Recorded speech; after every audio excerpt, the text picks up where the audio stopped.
za Naona za tika tano na tukia na pewa fana pesosia Na tukia na udewa mini fana Na se unawa Fatsara lo Jana Isakiri miyaina Sesosio Mirakuni Nauna zatika kamyaza kaza kama nutra tika na tsara Miaza kaza kama nutra na tsara na utupo Miaza kaza kama nutra na tsara na Miaza kaza Miaza kaza kama nutra na tsara na utupo Miaza kaza kama nutra na tsara na utupo Nitupyai na nitafui Bwana Mangazo manukule Miaza kaza kama nutra na tsara na utupo Miaza kaza kama nutra na tsara na utupo Nitupyai na nitafui Bwana Mangazo manukule Miaza kaza kama nutra na tsara na utupo Natukiana tewa minifyaina ku Nasuruan fatsara lo Jana Isakini miyaina Sesosio Mirakyuni atsarana Eke na famete fayele nono nivavaka Amin'ny mampivavaka anao zay dia fely ao ngatazavatra tamin'Andriamanitra mety momba ny arabolanao angamba mety momba ny fanasitranana angamba mety momba na resaka voka resaka zanaka angamba nefany hatramin'ny androany mety mbola tsy namaly anao Andriamanitra mety tadokivy angamba ianao tao ao satria hoe aiza ihany ary ny anjarako hoe aiza ihany ary zay Andriamanitra mihanovavaka ohatra ny tsy hita zay Andriamanitra namaly anao azadiny fa eo foana Jesosy eo akaikinao foana Jesosy eo anilanao foana Jesosy aza faritana amin'ny valim-bavaka mbola tsy azonao androany aza faritana amin'ny valim-bavaka mbola tsy azonao androany hoe narian'Andriamanitra ianao hoe lavitra n'Andriamanitra ianao fa raha ny marina eo anilanao Jesosy eo akaikinao Jesosy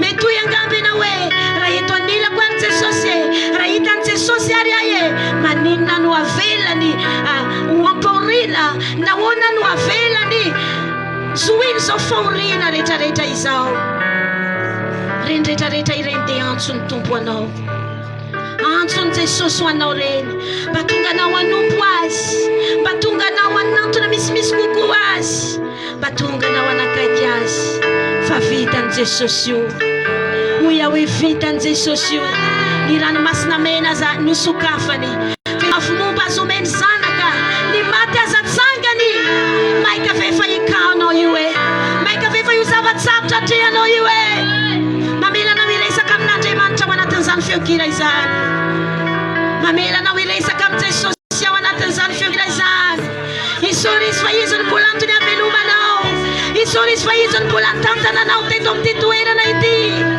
azadiny fa tsy parazary na tongavanao amin'ny toerana tahak'izao tsy kisendrasendra na tongavanao amina toerana tahak'izao tsy kisendrasendra no anaranao tenin'Andriamanitra amina tava-tsotra tahak'izao fa Andriamanitra tia hamonjy anao ane Andriamanitra tia hitrantsehatra amin'ny fiainanao ane Andriamanitra tia aneo ny heriny eo amin'ny fiainanao ane Andriamanitra mbola tia aneo eo anatrehanao fa misy izy mahery izy ary mbola tsy namaly anao Andriamanitra dia Andriamanitra milaza manao hoe io Andriamanitra io dia Andriamanitra mpamarosoa amin'izay mazoto mitady azy raha mbola tsy namaly anao Andriamanitra omaly dia hitany fahasotonao izy dia hitany fahasotonao izy hoe aiza ho aiza ny fahasotonao aiza hoaiza ny fahazotonao fa io Andriamanitra io mamaly soa amin'izay mazoto mitady azy, mamaly soa amin'izay mazoto mitady azy.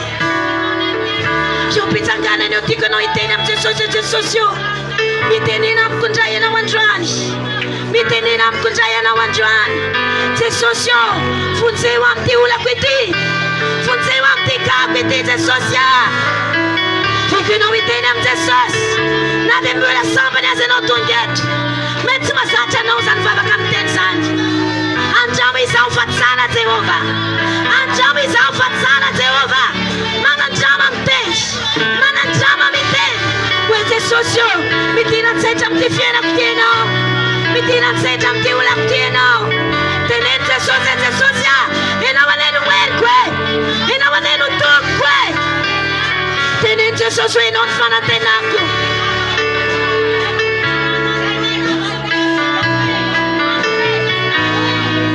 Ianao ny fanantenako Jesosy mety nila fotsiny amin'ny olona ianao fa mety tsy afaka namonjy anao ny olona, mety nandiso fanantenana anao ny olona, mety nampirojaka ny ranomasonao ny olona. Anio toerana tena mety mitondran'i Jesosy ianao. Tenena amin'ny Jesosy, Jesosy io vonjeo Jesosy io avao Jesosy io te ahita ny voninahitra Jesosy io te ahita ny herinao. Miasiwa amin'ny fiainako indrindrindrindra raha matsapa ianao nasiany olona tamina ody ratsy ianao, nasiany olona vonika ny fiainanao. Maigavy ianao aza mangenina fa mitenena hoe Jesosy io te ahita ny herinao miasa eo amin'ny fiainako, te ahita ny herinao miasa eo amin'ny fiainako sa Jesosy te ahita ny herinao miasa eto androany, sa te ahita ny herinao miasa eto androany, sa te ahita ny herinao miasa ato anatin'ity fivoriana ity androany, te ahita ny herinao miasa teo amin'ity toerana ity ato anatin'ity fivoriana ity. Movatsy ny teninao malaza Jesosy, naiza konandro na tena amin'ny anarako izy ianao te eo afony ianao. Porifoy fa eto anevona ianao androany Jesosy, porifoy fa eto ianao, efa nanasanao an'izay, efa nanasanao an'izay, porifoy fa eto ianao androany Tompo. Halleluja.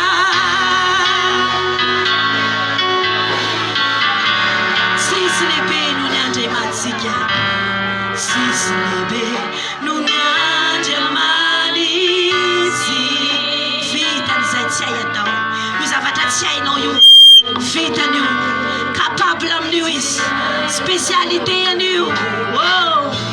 Miresaka amin'ny kintana mandinika fiodivotra toy ny Andriamanitsy tsy misy.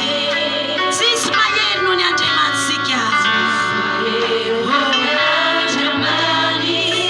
Rova fatra fany ho mpandresy fany fatoranao androany, afany ho mpandresy izy rery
Taniza siayata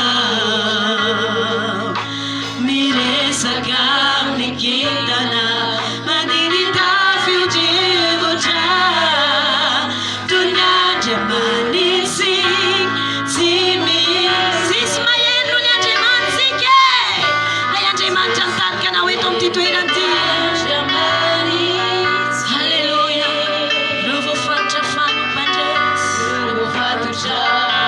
manfaturanao izy androany ininona mitsavatra na matora satananao entony amany anao androany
miarabanao hatrany tonga soa eto amin'ny fanatren'Andriamanitra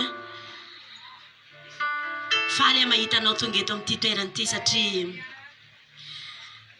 eto ny tompontsika iteny amintsika eto izy androany anasitrana ny marary izy androany amoaka ny ampaoriana ho afaka izy androany amafatorana izy androany aneo ny heriny izy androany alleluia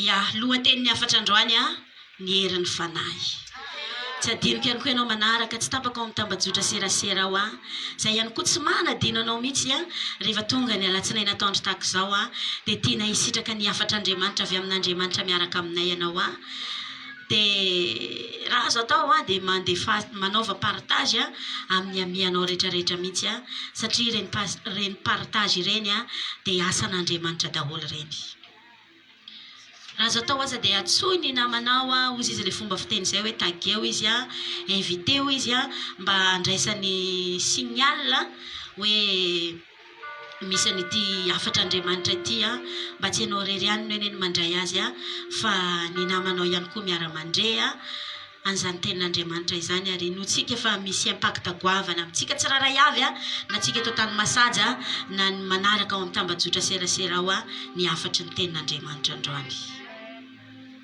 mba somary atao ambanibany kely le fon azafady raha iresaka momba nyity herin'ny fanahy ty tsika androany dia tsy le fanahy aminy makory le resantsika le fanahy maolona ao anatintsika fa fanahy ratsy sy fanahy masina na ny fanahy masina na ny fanahy ratsy moa zay antsoina hoe devoly satana losifera belzebuba sisa raha mety dia mbola somary atao ambanibany any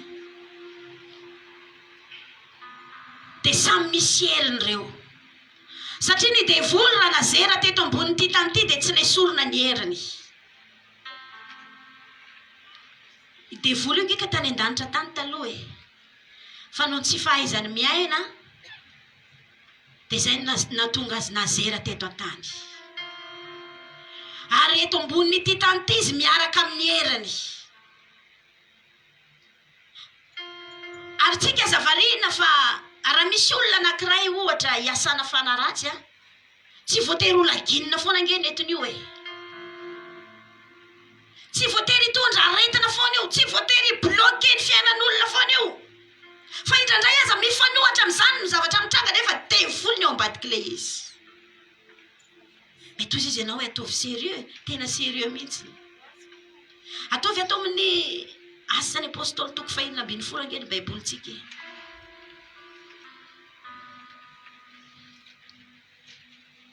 Tsy azo lavina fa ao ambadiky ny reny blocage ireny, ao ambadiky reny aretina tsy mety sitrana ireny. Misy fotoana ny aretinao tsy vokatry ny fanterana. Misy fotoana ihany koa ny aretinao tsy voatery ho normal na nitarafina tany amina fitarafana tany amin'ny radio na tany amin'ny écho na tamin'ny scanner ka nahitana hoe kyste ity, fibrome ity.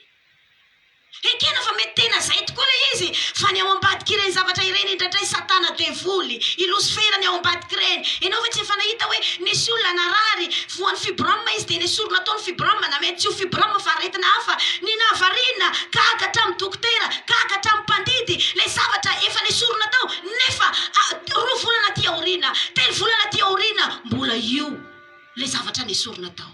Tsy normal nge zany e. Tsy normal izany. Fa misy fotoana ihany koa hoe na mifanohatra amin'izay zavatra mitranga. Miporifoka aminao ato anatin'ity baiboly ity zany androany a, ato amin'ny asan'ny apôstôly 2:20 a. Eo amin'ny 2:20 dia mivako toy izao amin'ny anaran'i Jesosy. Ary raha nandeha ho any amin'ilay fitoerana fivavahana izahay, dia nisy ankizivavy anankiray nanam-panahy mahavaly. Nanana inona hono izy? Nanam-panahy mahavaly nifanena taminay, ary ny faminaniana nataony no nazahoany tompony arena be. Ity fanahy mahavaly tao anatin'ity ankizivavy ity zany a, mampanankarena olona. Nefa fanahy ratsy io fanahy mahavaly io. Any amin'ny baiboly teny frantsay izy io dia esprit de python. Mena rana izany, biby lava izany. Satria ny devoly rehefa tonga amin'ny olona anankiray dia samy manana ny zavatra ataony, samy manana ny asany. Samy manana ny asany. Ozy izy ilay fijoroana vavolombelona reko izay. Nisy lehilahy anankiray a, mpanao magie ireny. Nifamatotra tanteraka tamin'ny losfera.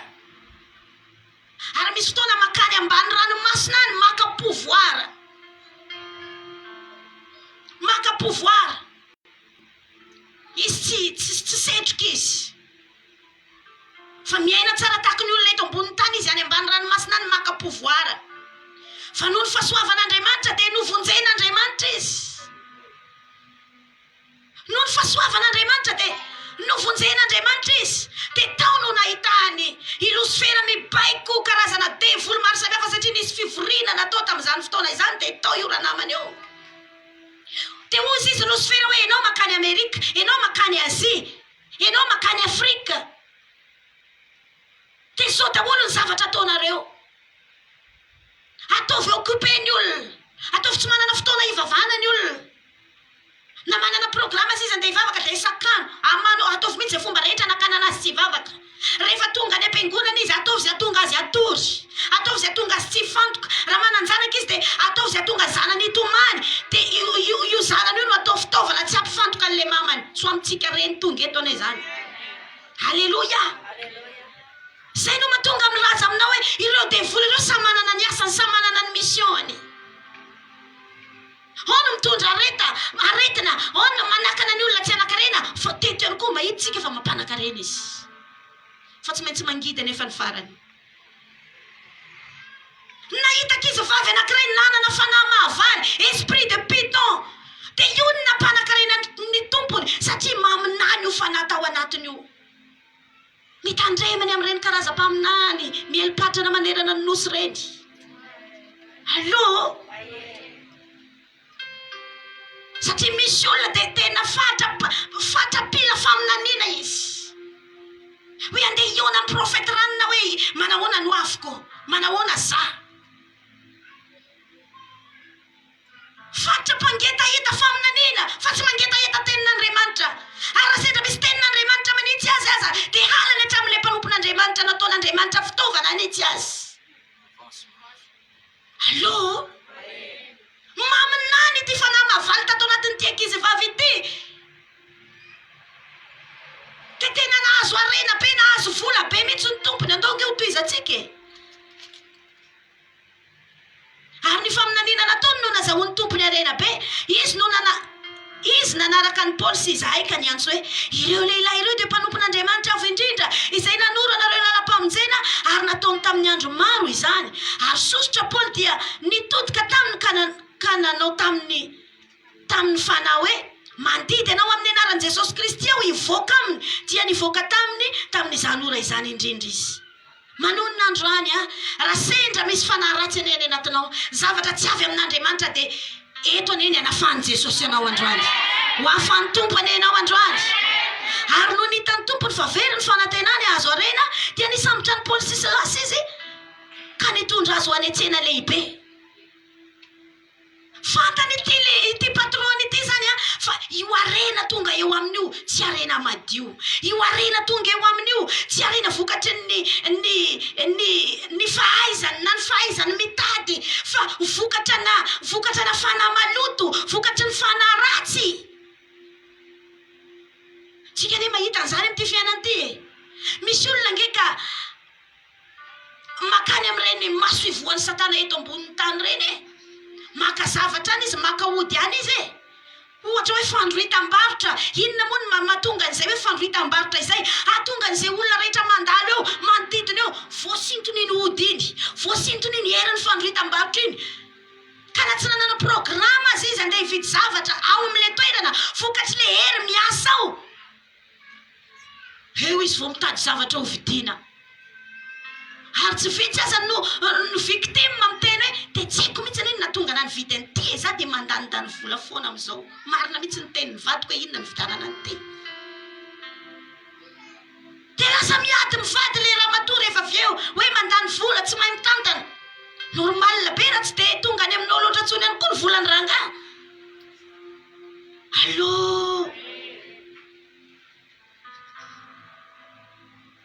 Fantany tsara mihitsy zany fa io fanahy anatin'io olona io no mampanan-karena azy. Allô? Mety anisany anankiray amin'ireny olona reny ianao tonga eto androany. Natsangana trano ianao, navidy fanaka lafo vidy ianao. Misy tranonao any Antanambaosotema, misy tranonao any Mahabibo, misy tranonao any ambanivohitra any. Ary tsy vitany tranonao ihany fa mety na voatsangana trano any mpiray-tam-po aminao mihitsy ianao, ary tena manana ny mpiray-tam-po aminao manana anao, satria tahaka nyity andro ity ianao, tahaka ny pilienao ao anatina fianakaviana.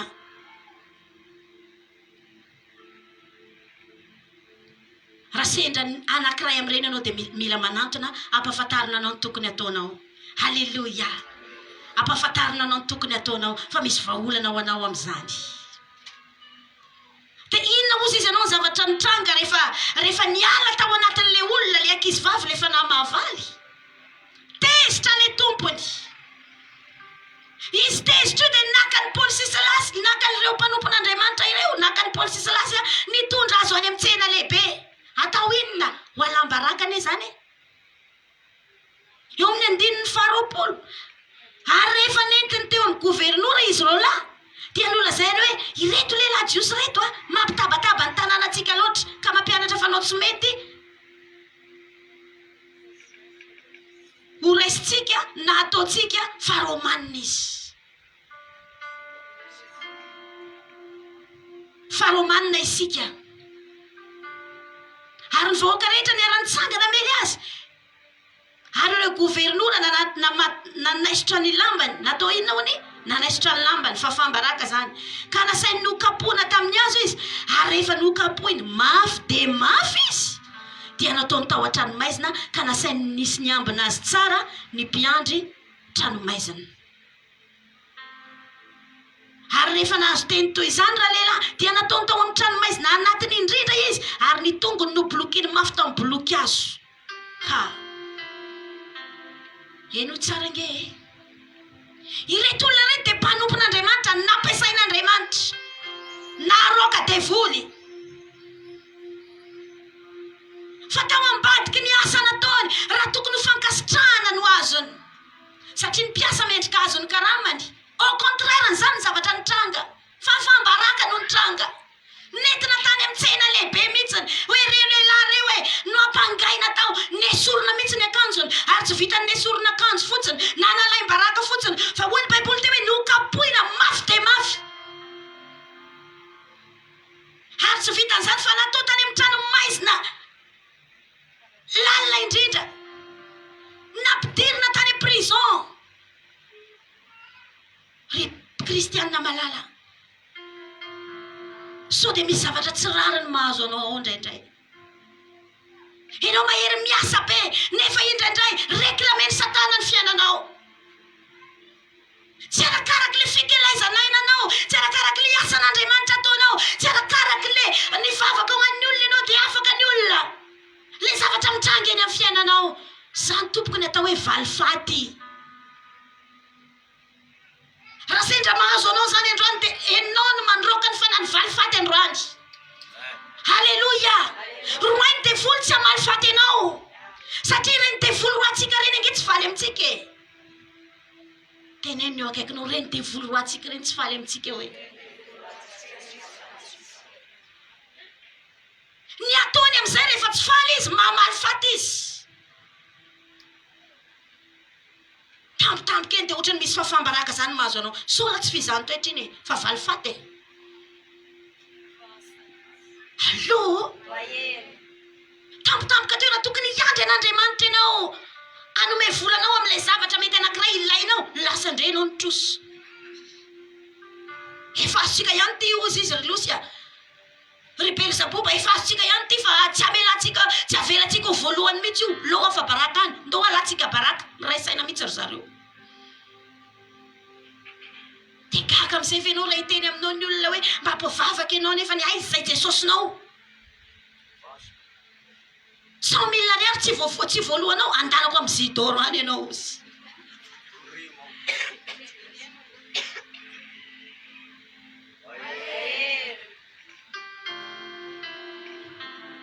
Tinio so dia misy zavatra tsy savay eo amin'ny fiainantsika eny e. So dia valifaty ny satana aminao ary io. Heverinao fa mahafaly anao nga ianao mifoha amin'ny alina mivavaka ireny. Mahafaly azy nga rentsika mifoha mivavaka amin'ny alina ireny. Reny ange misy fotoana mifosantsika e. Za mino an'izany mihitsy. Saingy tsy maheno. Fa apôstôly reto olona roa lahy reto a. Apôstôly goavana, apôstôly lehibe naran'Andriamanitra tamin'ny famantarana sy fagaganana. Fa nisy devoly taona malifaty anazy. Nanala baraka ka so tsy fizany toetra, so tsy Andriamanitra mizaha toetranao zay endrika fafambaraka atreanao androany. Fa mila mitsangana ho lehilahy mahery sy vehivavy mahery ianao. Aza manaiky alany devoly baraka zany. Halleluja. Aza mpiononina ny sainao hoe so ny fitondran'Andriamanitra e. Non, so tsy fitondran'Andriamanitra io fa devoly mireklame anao. Satana mamalifaty anao. Allo karaha sendra mahazo anao zany androany, aza miandry ahy hivavaka ho anao androaka ny fanany valifaty fa ianao mihitsy ny mijoro, ianao mihitsy ny mitsangana androany roa ny fanany valifaty. Halleluja. Fa raha nombanao Andriamanitra tamin'ny asa rehetrarehetra nataonao, mombanao ihany koa Andriamanitra rehefa androakany eo ianao. Tsy maintsy miala izy. Tsy manasafidy izy fa tsy maintsy mandao anao. Mandao anao miaraka amin'ny fafambaraka nalefany. Ja. Halleluja. Mafy ange nazo an'izy roa lahy reto e. Nalana ny akanjo nokapohana mafy de mafy. Ndraindraiky ianao mety tena matsapa mihitsy amin'ity fiainana ity hoe mafy ny mahazo anao e. Or kristianina malala. Sola miaritra zavatra tsy tokony hatrehany ianao io e. Sola dia miaritra zavatra tsy tokony haretanao ianao io e. Satria zany kapoka zany ange mafy e. Ary précisen'ny baiboly mihitsy eto hoe mafy de mafy. Sola tsy amin'Andriamanitra io zavatra mafy de mafy hatrehanao io e. Andriamanitra mitsangana androany. Nahoana ianao niantetra amin'ny tata sy neny lafo zao, nahoana ianao niantetra amina pasteur lafo zao, niantetra amina mpiandry lafo zao, I pasteur na ny mpiandry tsy afaka hiaraka amina ody any anatin'ny tokantranonao. Halleluja. Tsy afaka hiaraka amina ody any anatin'ny tokantranonao. Henonao karamainao tsy fantako hoe 4 millions par jour aza tsy possible zany. Fenao no mitsangana androany. Halleluja. Na dia ataoko aza hoe efa nahazoazo taona ianao, no avoainy feo anao. Mandra-pahoviny ianao nialitra no zavatra mafy dia mafy io. Halleluja. Mandra-pahoviny ianao niatrika no zavatra mafy io, zavatra mangidy io, zavatra mafaitra io, fa mitsangana ianao androany. Misy ho lehilahy mahery sy vehivavy mahery, aza manaiky reklamena ianao. Aza manaiky apetrehany zavatra, ampiaretany zavatra tsy tokony aretanao ianao. Fa raha hiaritra hiandrangà, aleo zavatra avy amin'Andriamanitra ny aretana. Aleo zavatra sain'Andriamanitra hiaretana ny aretana. Io ary indraindray fa manahira anao. Allo Zany angeny mahatonga anao indraindray matsapo hoe tena mafy izy ty, tena mafy dozy izy ty. Falifatiny Satana ny ao ambadiky ny kanao indraindray. Dia jereo ange fanampidiriny tany amin'ny tranomaizina tena any anatiny mihitsiny. Ary nga vitan'izany fa mbola nibloquiny ka mibloky azo ny tongotra aman-tanany. Tsisy azon'ireo ialana mihitsiny ane zany e. Fa sofana anapatakaran'ireo. Tahaka asianao ampiasa ny fatakaranao amintsika androany. Halleluja. Tsy nanaiky izy. Nanomboka ny vavaka izy, nanomboka ny rafiderana izy, fa tamanatin'izany ony baiboly niozongozona ny fanarenany tranomaizina. Rehefa nomboka piasa ny fatakarantsika ikandroany, anomboka hitsangana, tsy anaiky ny réclamation ataony devoly, anomboka andidy ny fanany valifaty, androka ny fanany valifaty, manomboka iororo io fonja, manomboka iororo, manomboka iozongozona, io zavatra namatorany Satana anao io. Ya! Manomboka tapatapaka io blocage ny bloqueny anao io. Ya! Alléluia! Ny teninao zany androany dangereux ho an'ny kanao. Tsy zakany io kanao io. Foi teny anao dia tsy zakany io blocagenao io. Ny blocage tompoko tandidina blocage, na blocage arabady io, na arabola io, na arakenina io. Misy ho ianao androany, mijoro ianao androany. Halleluja. Aza manaiky ianao androany. Roa io androany, fa ho hitanao angeny fetraikany. Ho hitanao angeny fetraikany. Ho hitanao angeny fetraikany. Halleluja. Fa tsy nanaiky izy mirahalahy reto. Ary hozy izy ny baiboly ndo toy izy atsika. Diny fahafirintsika zao. Ary noho ny mamantinalina dia nivavaka sy nira fiderana an'Andriamanitra Paoly sy Silasy, ary nihaino azy ny mpifatotra. Ary nisy horohorontany mafy dia mafy avy tampoka ka niosongozona ny fanorenany tranomaizina dia nivony niaraka tamin'izay ny varavarana rehetra. Wow! Ao ambadika io valifatiny devoly io zany misy varavarana tokony hidiranao. Hidiny tsotro zao. Hidiny. Zay no mahatonga ilay olona mivavaka fa ohatra ny varana ny lanitra, ohatra ny vy mihitsy ny lanitra, tsy mety misokatra ho azy ny lanitra satria misy valifatiny Satana ao. O zareo ndoranga hitsangana androany ndoranga tsy anaiky androany fa tao ambadiky ny ivavaka sy rafiderana nataon'izy amrahalahy, tao ambadiky ny tsy fanekena ny zavatra nitranga taminy, niosongozona ny fanorenany tranomaizina. Ary izy niosongozona io tsy hoe zavatra démonstration fotsiny, izy niosongozona io nivany fatoran'izy amrahalahy, tapatapaka ny fatorana teny aminy, nivavy koa ny varavarana rehetrarehetra, nisokatra ny varavarana rehetrarehetra. Ho ataon'Andriamanitra aminao ane zany, ho ataon'i Jesosy aminao ane zany. Ho hitanao ane zany Andriamanitra mamoha varavarany zany, ho hitanao ane zany Andriamanitra mamoha varavarany zany amin'ny anaran'i Jesosy. Ho hitanao ane zany. Halleluja.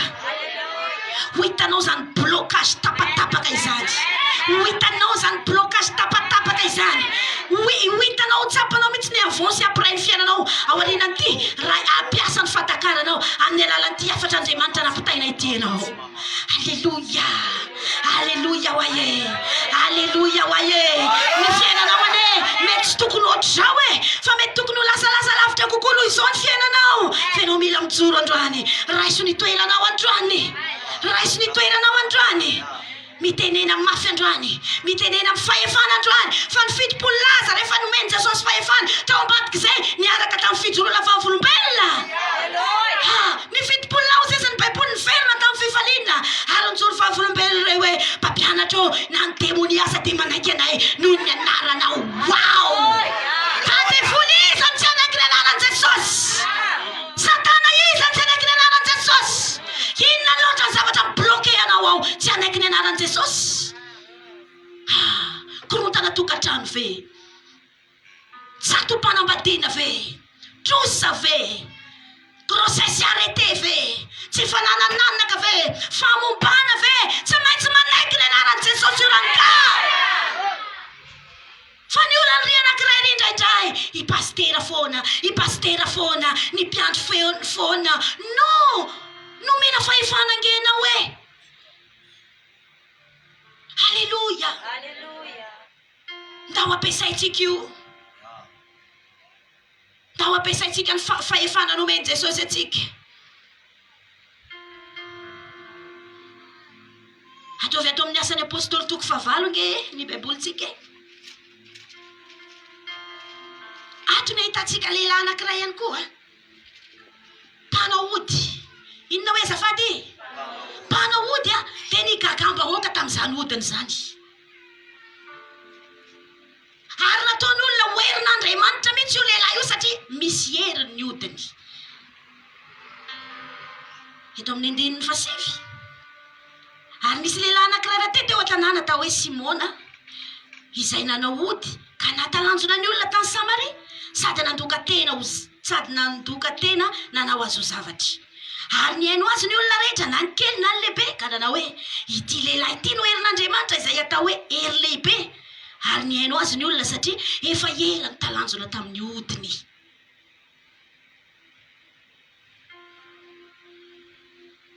Ity lehilahy ity izany dia natalanjona ny olona tany Samaria mihitsy. Vokatry ny heriny odiny io. Satria raha misy olona tonga any maka ody dia tena mijoro vavolombelona ireo olona ireo hoe tena mahery izy. Tena mahery ilay ody nalaina tany. Ary mijoro vavolombelona any amin'ny namana ary. Ary ilay misy olona mahery andao hoentiko any ianao hoe. Allo? Fa ho an'i Jesosy ny voninahitra. Tonga ny apôstôly avy any. Nampiasain'Andriamanitra tamin'ny fomba tsy takatry ny saina. Tamin'ny fomba mahavariana. Ary nanomboka niaiky io Simona io hoe ohatry ny voatsindry izany odiko izany. Ohatry ny voatsindry izany heriny odiko izany. Ohatry ny lefa izany odiko izany. Ohatry ny ota izany odiko izany. Ohatry tsy misy dikany izany odiko izany. Halleluja. Tsy nahazaho ny heriny odiny ny herin'Andriamanitra. Tsy nahazaho ny heriny odiny ny herin'ny fanahy masina. Satria izaho milaza aminao fa misy ny fanahy masina. Ary io fanahy masina io misy hery. Io ny toriko aminao androany. Io ny amparako aminao androany. Fa rehefa tonga ny fanahy masina, izay rehetra nametahan'ireo apôstôly ireo tanana, ny teny amin'ny fiteny tsy fantatra, nisy hoe manifeste ny herin'ny fanahy masina, nanomboka gaga izy. Dia hozy izy hoe mba omeo amin'io kosa rangahy, mba izay olona metrako tanana dia mba hisy hoe manifeste daholo Sa milaza aminao hoe misy herin'ny fanahy masina e. Ary za mamporisika anao androany hoe angatao ny fanahy masina meno anao. Angatao ny fanahy masina meno anao. Fa amin'izao andro ianantsika izao tsy natokana ho anam-pitondra fivavahana ihany ny fanahy masina. Fa amin'ny andro farany hoy Andriamanitra no angatsako ny fanahiko amin'ny nofo rehetra. Nalana vavy dia angatsako ny fanahiko amin'izany andro izany. Possible ho anao ny fanahy masina e. Possible ho anao ny fanahy masina e. Ary io rehefa tonga ao aminao so hoe mampirehadrehatra anao eo fotsiny. So hoe mampafanafana anao eo fotsiny. Fa mi-impacte amin'ny fiainanao. Mihery eo amin'iny fanahy masina iny. Halleluja. Inona kay zavatra nitranga any amin'ny Genesis toko 2:1-4. Tamin'ny voalohany izy ny tany dia foana, tsy misy endrika. Fa ny fanan'Andriamanitra ny nanomba teo ambonin'ny rano. inona hoe nanomba teo ambony rano fanan'Andriamanitra nanomba teo ambony rano tongetongenao mety tsy misy endrika ny fiainanao hoe mety foana ny fiainanao hoe foana tsy haiko hoe moyen firy ny volanao any amin'ny banque anarany mba manana compte bancaire nefa moyen tsy fantako hoe moyen firy ananany mba manana compte any amin'ny caisse d'épargne fa fitazomana compte sisa maniry anao mahita olona milahatra eny amin'ny gaba eny za taloha ny milahatra ohatran'io fa ankehitriny tsy milahatra intsony ianao ako fen'ny fanamasina ianao androany hainao moa ny nataony io fanamasina io nisy atmosferana famoronana nataony nisy atmosferana famoronana nataony fo ny tena Andriamanitra hoe misy mazava io fanamasina io ny créé an'ilay fahazavana karaha misy aizina eo aminao androany ataovy zay atsapana hoe fen'ny fanamasina ianao ataovy zay atsapana hoe fen'ny fanamasina ianao fa izy atmosferana famoronana isitranao eny amin'ny fiainanao eny ho hitanao fa ialy io aizina io ialy io aizi-piainana io anomboka atsapan'izany hoe hazavana izany ianao ary ny fiainanao amin'izay dia tahaka ny fipoakandro maraina mihamazava mandrapita tao vovoana ny andro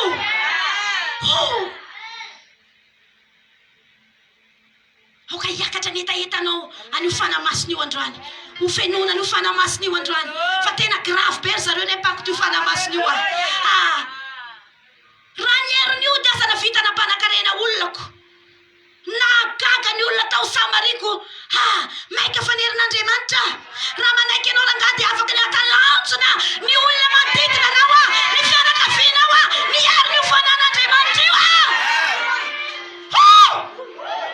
indrindra raha natsapy ianao hoe victime tamin'ity ny fiainanao nasiany olona ny tianao dia bloqué nasiany olona ny tianao eninao tena tsara tare ny bikanao ohatra ny gitara ozy izy zahira zay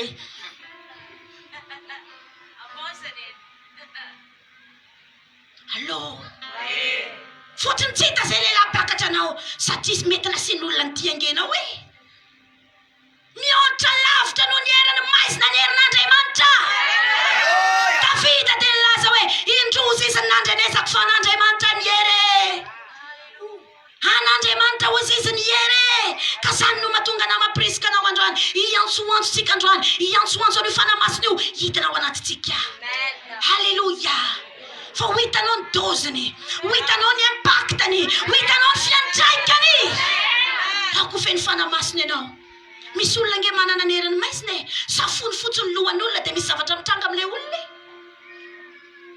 mody miaraba an'ilay olona fotsiny izy manomboka eo misy zavatra mitranga amin'ny fiainan'ilay olona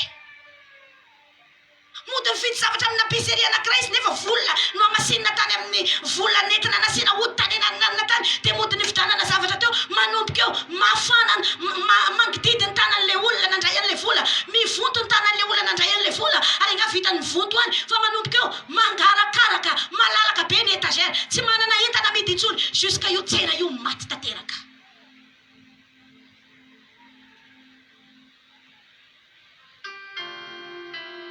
fa ny herin'Andriamanitra rehefa miasa na victime tamin'ireny aza ny fiainanao afaka ny atsangan'Andriamanitra hoia hoe afaka ny atsangan'Andriamanitra karaha talanjona ny olona tany Samaria aleo koa talanjona ny olona any amin'ny quartier misy ianao any any fianakavianao any hoe zao no nataon'Andriamanitra taminao ho ataon'Andriamanitra amintsika mianakavy eto ane zany ho ataon'Andriamanitra amintsika mianakavy eto ane zany fa ianao mila mangetaeta ny fanamasina ianao mila miantsoantso androany ianao mila mangetaeta ny ofenon'Andriamanitra ny fanahany androany halleloia ary mila mampiasa an'izany amin'ny fatakarana io fanamasina io dia mpanolo-tsaina mi-inspiré anao io hoe zao atao ary raha andeha amin'ny saina omeny ianao tsy rava izany halleloia avelao ho avy zay ho avy avelao ho avy zay ho avy fenao tsy miontsona amin'izany halleloia atao fotsy afenao anao ny fanan'Andriamanitra androany dia avelao Andriamanitra hiady ny adinao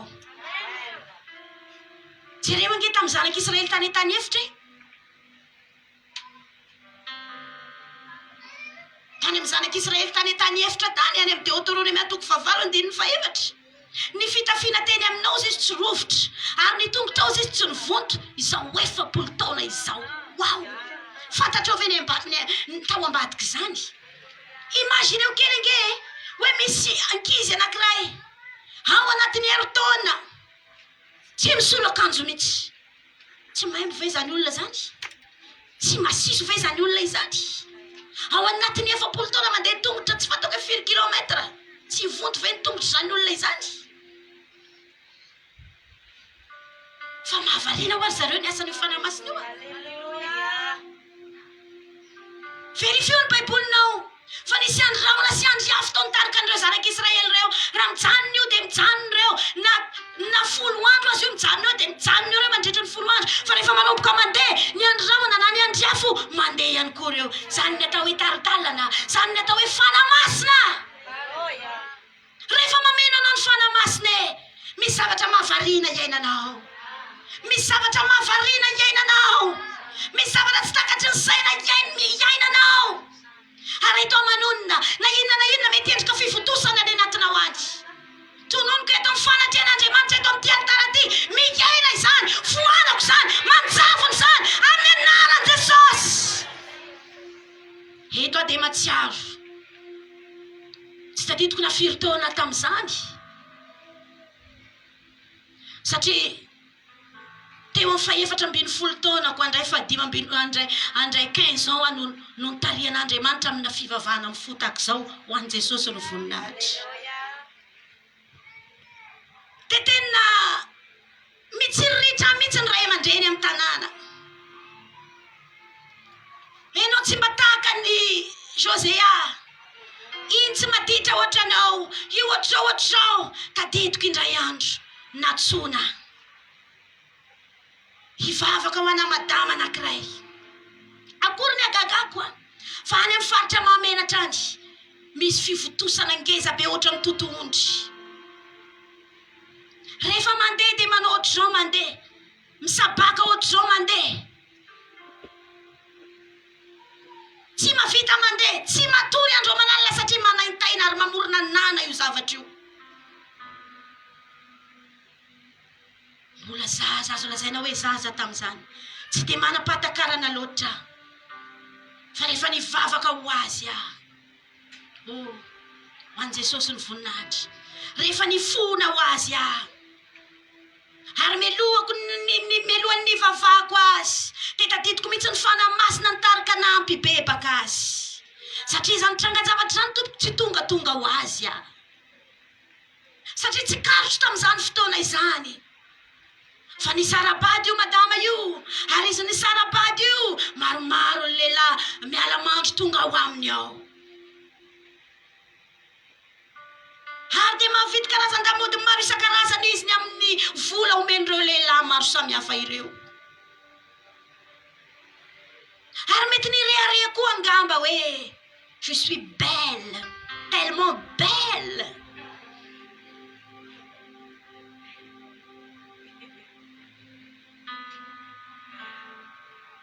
Fa indray andro nivonto tany amin'ny faritra mahamenatra tany.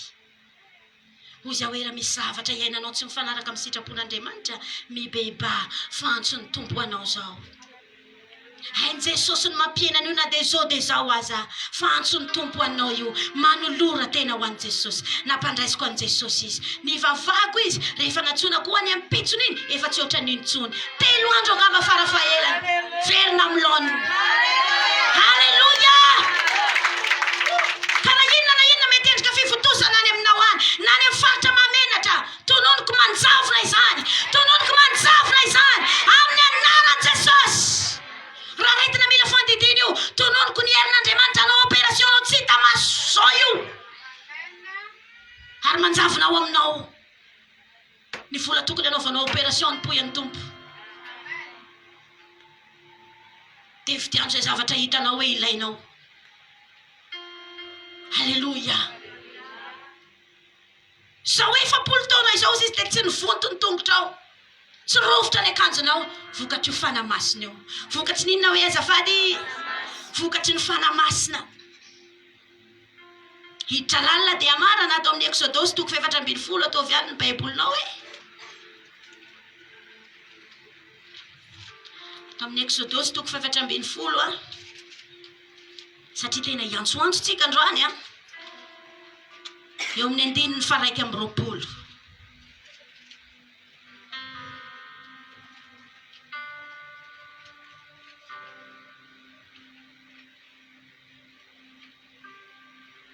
Fa firy izy teo?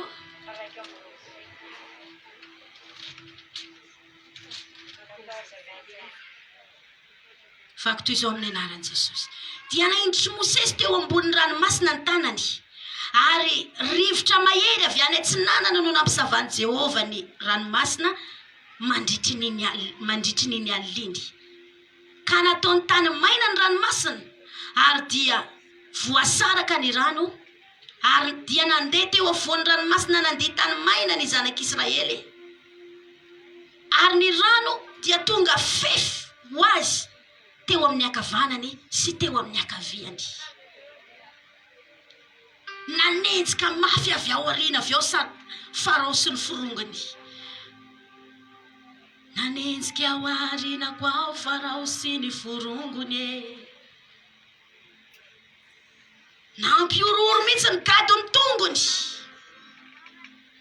Fa hoy Andriamanitra hoe anao lalana androany. Anao lalana androany.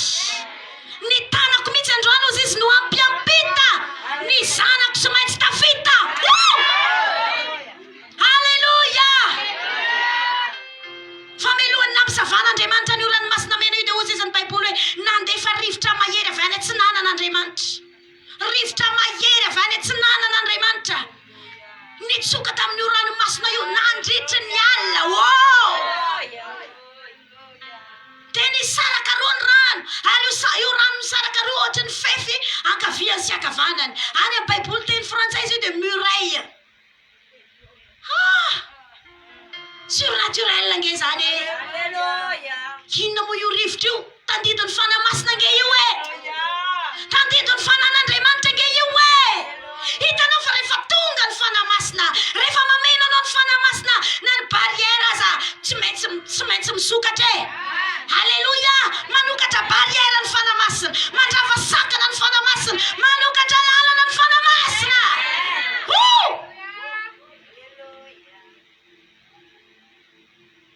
Na rehefa namorona ny zanak'olombelona aza Andriamanitra, rehefa nanetry tena mihitsy izy naka fofotany, raha tsy nasiany fofinaina, raha tsy nasiany fofinaina nga io tsy tonga olombelona tandidon'ny fanamasina iny e.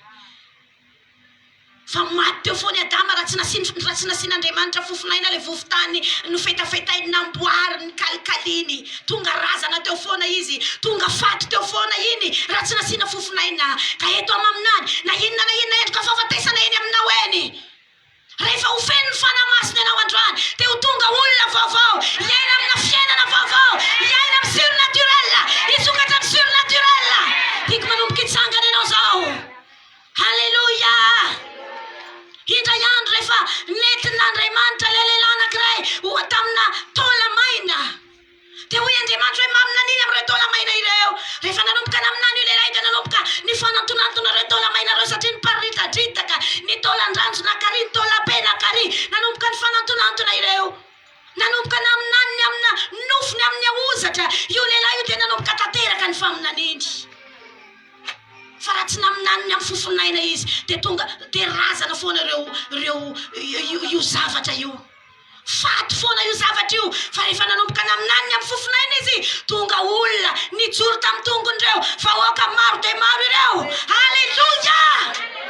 Fa anio e, na inona problemanao, mila feno fanamasina ianao. Mila feno fanamasina ianao. Na inona olanao, na momba ny ara-pitiavana, na momba ny ara-bola, na momba ninona, mila ny fanamasina ianao. Enina dia tsy toriteny azy ianao, milainao ny fanamasina. Halleluja. Ilainao ny fanamasina androany, ilainao ny fanan'Andriamanitra androany. Halleluja. Io ange ny herin'i Jesosy teto ambonin'ny tany. Ny alohan'ny natongavany teto, nisy anjely niseho tamin'ny Marie Virgine. Sao ny tenin'io anjely io hoe hisy herin'ny avo indrindra ozy izy hanaloka anao. Fanamasina nge zany e. Ary io herin'ny avo indrindra analoko anazy io. Nanomboka ny fanamasina nametraka zaza tany an-tranonjanany na tsy niaraka tamin'i Josefa azy izy. Ary Josefa tsy nahalala azy misy mandra-piterahany. Ao ambadiky ny fahafenon'ny fanamasina misy zavatra teraka ao. Misy zavatra teraka. Misy zavatra teraka. Alleluia. Ndao angataka ny fahafenon'ny fanamasina androany. Misy fanomezam-pahasoavana teraka. Misy fitahina teraka. Misy fanambinana teraka. On tena bady. On tena tonga dia tena mitsaika zaza ara-bakiteny mihitsiny satria mety maniry zanaka izy. Halleluja. Fa rehefa nanomboka nanao ny asan'Andriamanitra amin'izay Jesosy.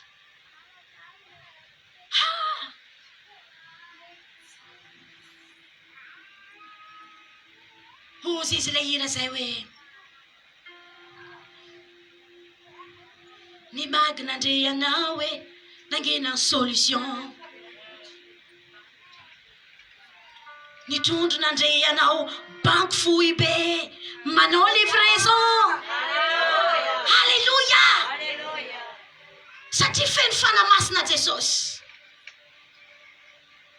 Feno fanamasina Jesosy.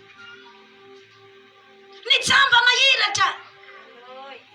Ny malemy mitsangana. Ny maty mitsangana. Henona dia izy mitsy aza ny maty tany amin'ny farantany mitsangana. Ka na inona endrika fahafatesana eny amin'ny fiainanao, rehefa feno fanamasina ianao, misy fahavelomana, misy zavatra mitranga, misy zavatra mitranga, misy zavatra mitranga. Mety ozy izy ianao angamba hoe zangy efa matsapa hoe fenofeno ihany e. Mety natsapa feno ianao fa mety tsy hainao ny nampiasa azy angamba ampiasao izy androany. Halleluja. Satria misy zavatra tokony ho teneninao. Misy olona nge manana ny herin'ny ty izy e. Dia misy zavatra teneniny e. Ke le zavatra mitenenina rehefa avy eo tsy manifeste amin'ny fiainan'ilay olona e. Karaha victime tamin'ireny ianao. Atozy afeno ny fanamasina anao androany dia mitenena koa androany e. Mitenena koa androany eto fanatren'Andriamanitra e. Tsy miandry any an-tranonao any ianao vao miteny fa eto fanatren'Andriamanitra ianao no miteny. Eto fanatren'Andriamanitra ianao no miteny. Halleluja. Tahaka n'Andriamanitra miteny misy mazava io fanamasina teo ambony lalina io créan'ilay fahazavana. Halleluja. Ninona tsy misy mamina ny androany hoe misy. Misy an'izao, misy an'izao, misy an'izao, misy an'izao, misy an'izao amin'ny anaran'i Jesosy. Famelohany amina anao mila feno fanamasina aloha ianao. Halleluja.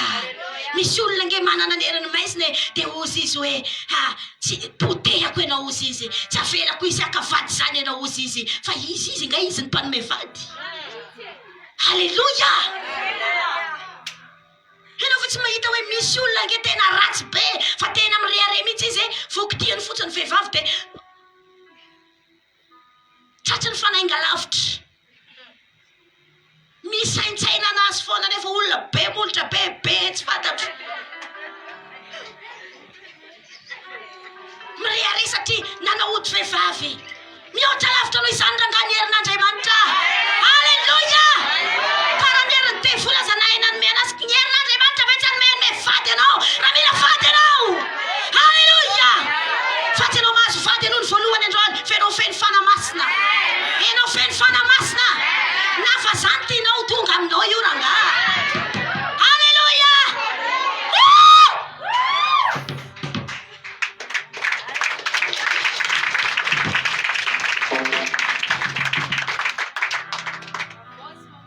Halleluja. Fonteny fotsiny nge Jesosy rehefa feno fanamasina izy mitranga zay zavatra rehetra teneniny e. Mitranga ho azy zavatra rehetra teneniny tsisy tsy nitranga zany. Fonteny fotsiny izy tamin'ny tafidrivotra hoe mangina amin'ny ankitiny rivotra. Rehefa feno fanamasina ianao tsy voatery adiny ray ianao angataka hoe ny vadiko e, ny volako e, ny tsenako e, ny trosako e, ny ara-bolako e. Tendray mandeha fotsiny rehefa feno fanamasina ianao. Mitranga zay teneninao. Andeha hivarotra ianao. Rehefa feno tsara ianao mangataka ny fanamasina mandritry ny alina. Tonga fotsiny ianao miaraka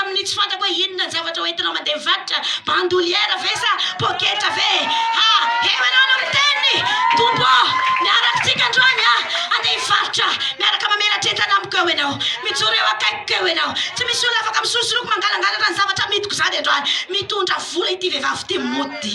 Mitondra vola ity vehivavy ity mody androany. Amin'ny anaran'i Jesosy. Fa ho hitanao ny impactany. Ho hitanao ny impactany. Halleluja. Ka tsy ihany amin'ilay mangataka ny voalohany. Fa raha angataka ihany, andao angataka ny fanamasina androany. Farany meloany ivavatsika. Ozy izy Jesosy. Izay mino aho izy ny asa ataoko no ataoniko. Ary ianao asa lehibe noho izao aza izy. Inona ke ny asa lehibe hitanao nataon'i Jesosy? Mba mitenena hoe nanangana ny maty inona hoe? Inona ny asa lehibe nataon'i Jesosy? Rano tonga divay. Dia ozy izy Jesosy izay mino aho ny asa ataoko ny ataoniko. Anao asa lehibe mihoatra noho izany aza izy. Ataovy atao mijanona ny baibolinao. Raiso ny baibolinao. Dia ho vakitsika mihitsy. Atao mijanona filazantsara ny soratany Jaona toko 4:40.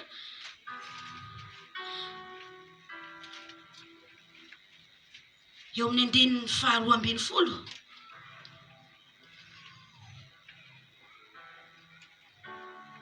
Miara-mamaky tsika isa 2:3.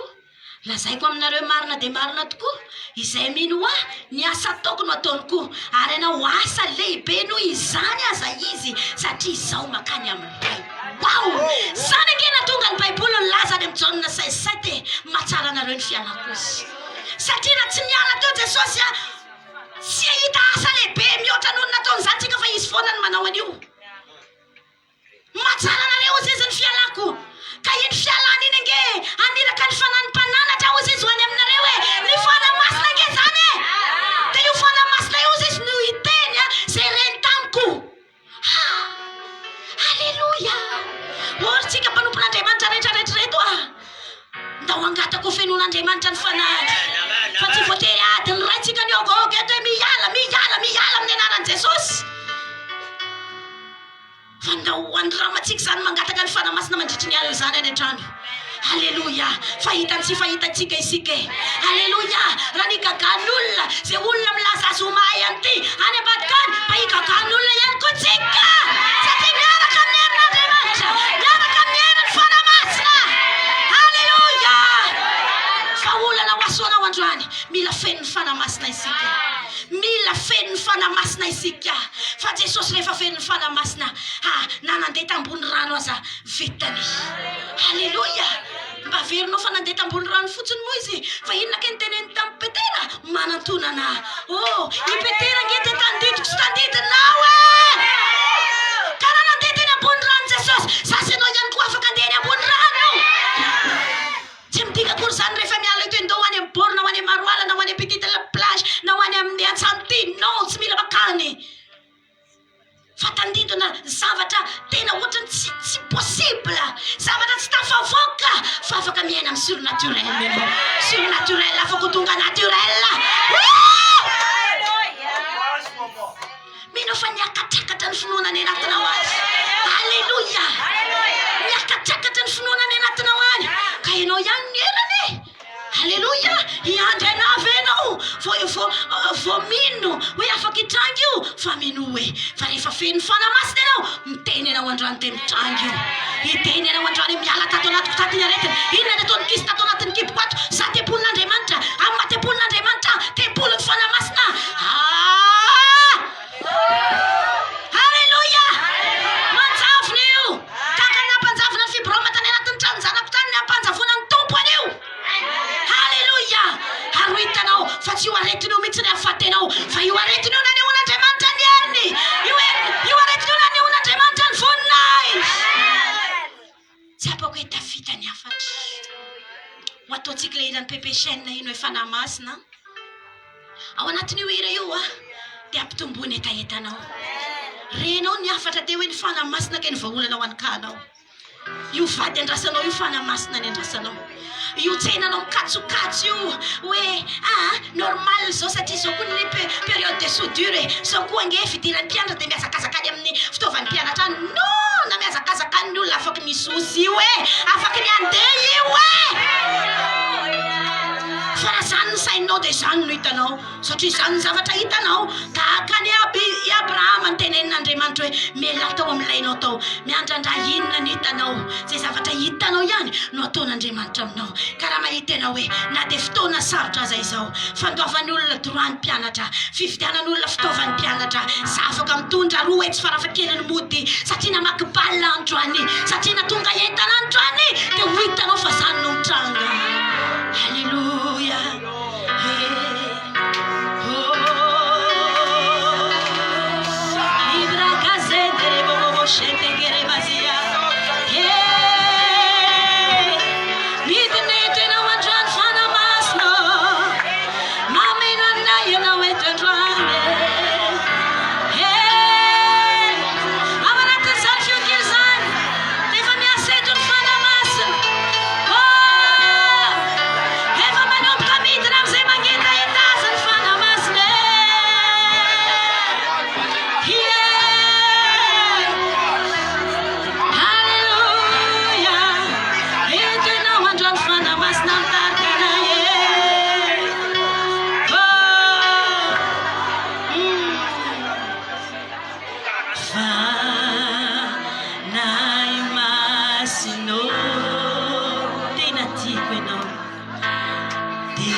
Manao lalana ho anao, manao lalana ho anao, fanahy masonao, fanahy masinao, tena tiako na tiako ianao.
Haleluya. Manao mila vavaka indray a.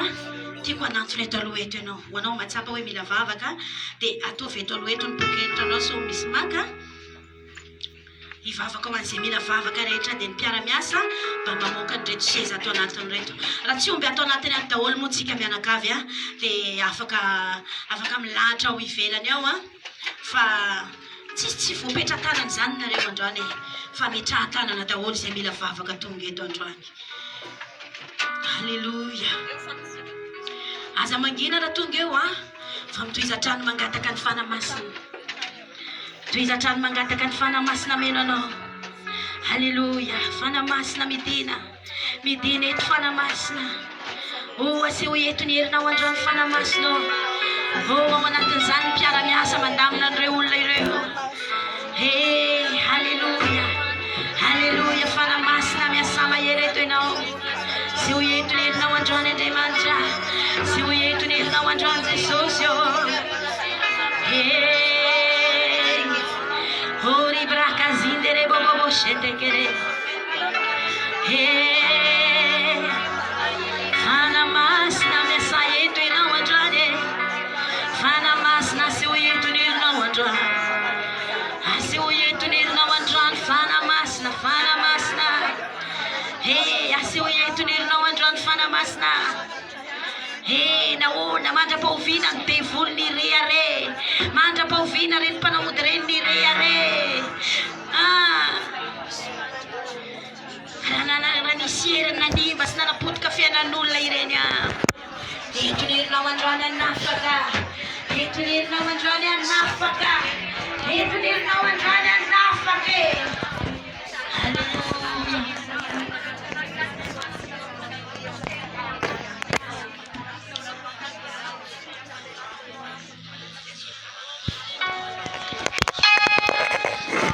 Sandrato mafy ny feonao dia tenena dia ho afaka Jesosy hoe raha hivavaka ho an'ny mpanomponao androany dia andray fanafana. Tsy haiko hoe ino zavatra ilanao vavaka io. Tsy haiko hoe ino zavatra ilanao vavaka io. Tsy haiko hoe ino zavatra ilanao an'i Jesosy io. Fotoananao androany. Fotoananao androany. Fotoam-panasitranana. Fotoam-panafana. Ny fotoana androany. Fotoana tongan Jesosy amonjena anao. Fotoana tongan Jesosy anafana anao. Fotoana androany. Fanamasina mila anao e. Fanamasina. Aseho eto ny herinao e. Aseho eto ny herinao e. Afony vahoakanao androany Andriamanitra. Ianao dia laza Jesosy manao hoe ho an'ny zanaka no hahafaka anareo dia ho afaka tokoa ianareo. Ho an'ny zanaka no hahafaka anareo dia ho afaka tokoa ianareo. Niza mila fanafana eto androany. Andronay androany. Andronay androany. Andro andraisany maro fanafana androany. Ianao le Andriamanitra magaga. Ianao le misy marina. Magaga Andriamanitra. Magaga Andriamanitra. Iseho amin'kery eto izy androany. Iseho amin'kery eto izy androany. Iseho amin'kery eto Jesosy androany. Anasitrana ny aretiny. Amoaka ny ampahoriana ho afaka izy androany.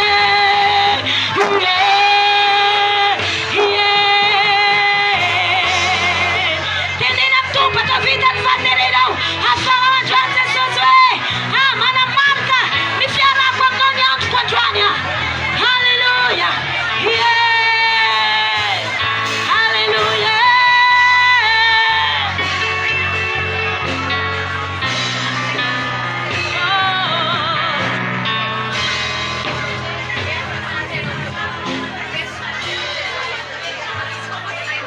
Haleluya.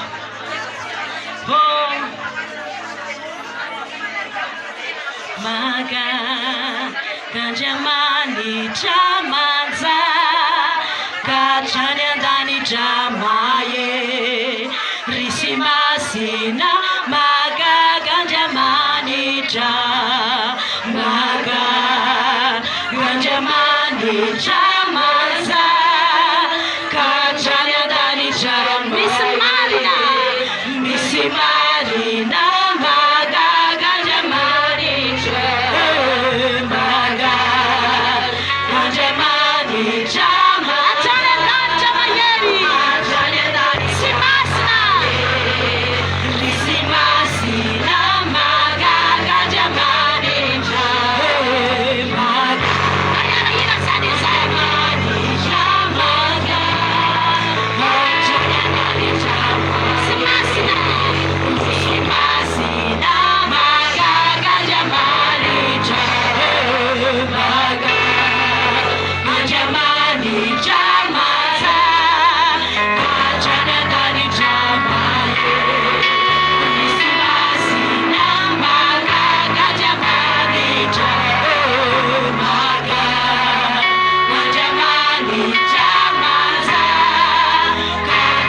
anao zay zao a.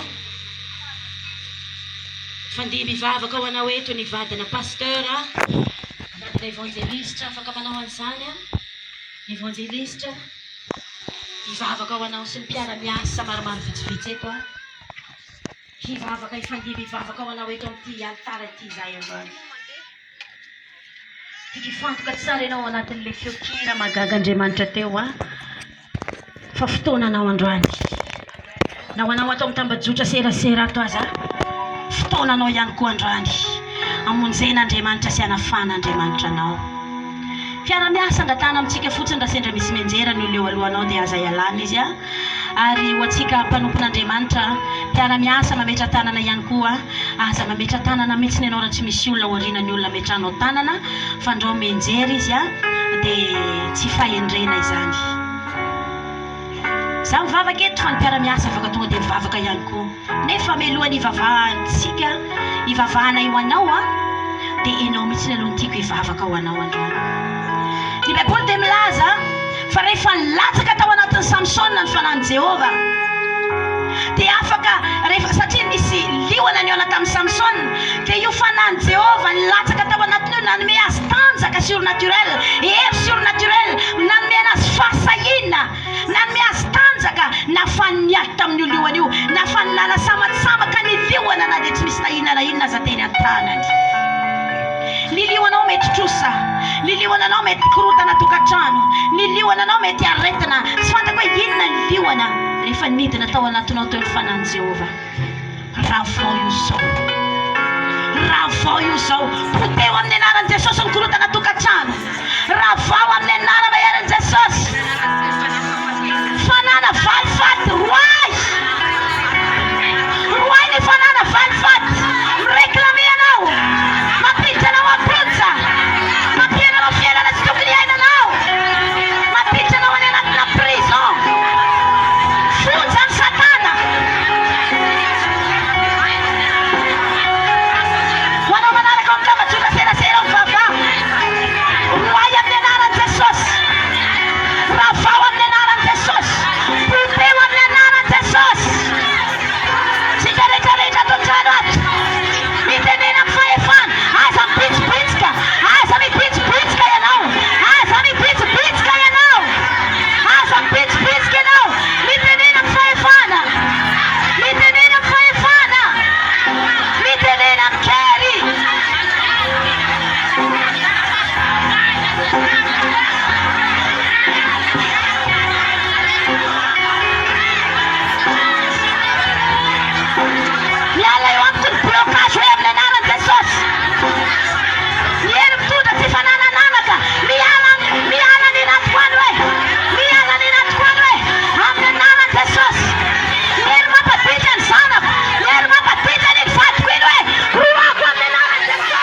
zao. Ivavaka ho anao azao a. Ivavaka ho anao azao. Halleluja.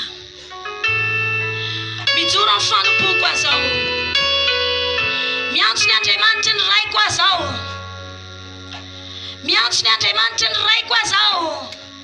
Ny Andriamanitra, ny lehilahin'Andriamanitra Pasteur Josea ANDRIANIRINA. Na inona fanahy nalefa hamotehana anao. Na inona fanahy ratsy nalefa hamotehana anao. Na inona fanahy ratsy nalefa hanapotehana anao. Hanapotehana ny fanambadianao. Hanapotehana ny hoavinao. Hoe tsy atao manam-bola ianao. Tsy atao manambady hono ianao. Atao maditra hono ny zanakao. Asiana retina hono any anatinao. Tsy ambiny pitadiavana hono ianao. Tsy asiana zaza hono any anatin'ny kibonao. Finoana foana hono izay zaza tonga ao. Na inona fanahy ny raha namelezana anao. Ny Andriamanitra ny raiko manafaka anao zao. Misy fanafana eto zao. Misy fanafana eto zao. Amin'ny anaran'i Jesosy. Miasa eto ny fanamasina zao. Miasa eto ny herin'ny fanamasina izao. Raha nanapotika sy nandravanao ny herin'ny masina. Ny herin'ny fanamasina manafaka anao zao. Manafaka anao ny herin'ny fanamasina zao io. Amin'ny anaran'i Jesosy. Amin'ny anaran'i Jesosy. Mai.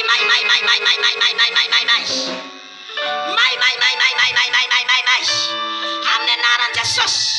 Miala tany anatinao ny fananirana. Mandao anao ny fananirana. Mandao anao amin'ny anaran'i Jesosy. Fananirana. Tamin'ny alalan'ny nanaovan'olona fanatitra.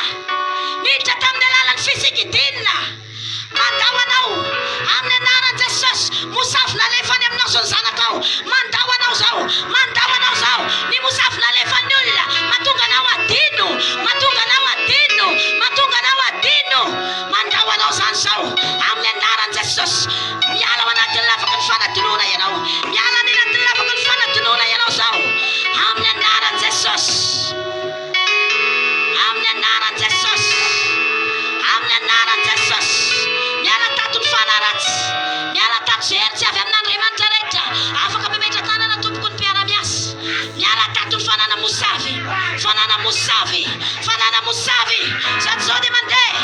Sady zao dia mandeha. Fanana mosavy io. Mai.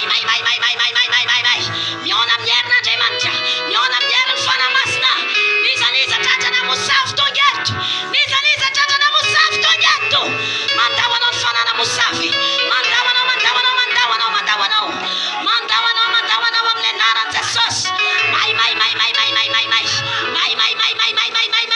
Amin'ny anaran'i Jesosy. Amin'ny anaran'i Jesosy. Midina eto ny afo. Midina ny afo. Midina ny tapotoany tsy karaha ny afo. Mandoro an'izay hery tsy avy amin'Andriamanitra rehetra. Mai.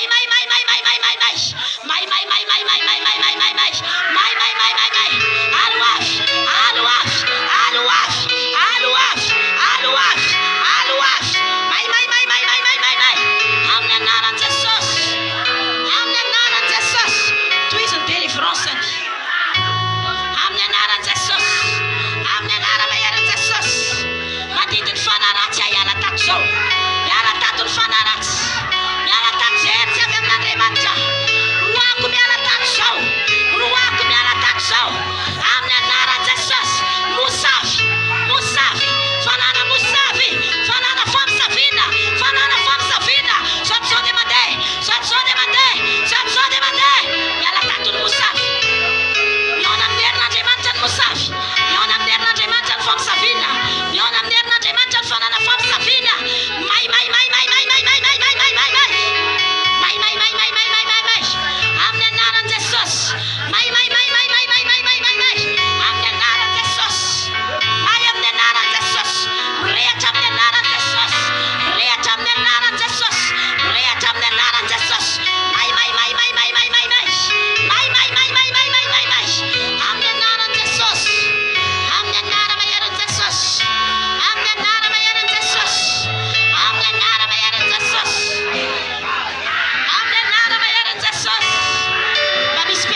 Jesús. Nenina yertse amin'Andriamanitra. Nenina yertse amin'Andriamanitra. Mirehatra amin'ny anaran'i Jesús. Mirehatra amin'ny anaran'i Jesús. Tananiko ny afo. Fanana famosavina. Fanany rano. Fanany karamaina. Mirehatra amin'ny anaran'i Jesús. Mirehatra amin'ny anaran'i Jesús. Miditra ny afony fanamasina. Afony fanamasina. Afo. Tsy zakana fanaratsy zany. Tsy zakana herin'ny maizina zany. Afony fanamasina. Afony fanamasina. Mirehatra ny fanatsisy. Mirehatra ny fanatsisy. Mirehatra ny fanatsisy. May. Amin'ny anaran'i Jesús. Fanany famosavina. Fanany karamaina. Fanany rana.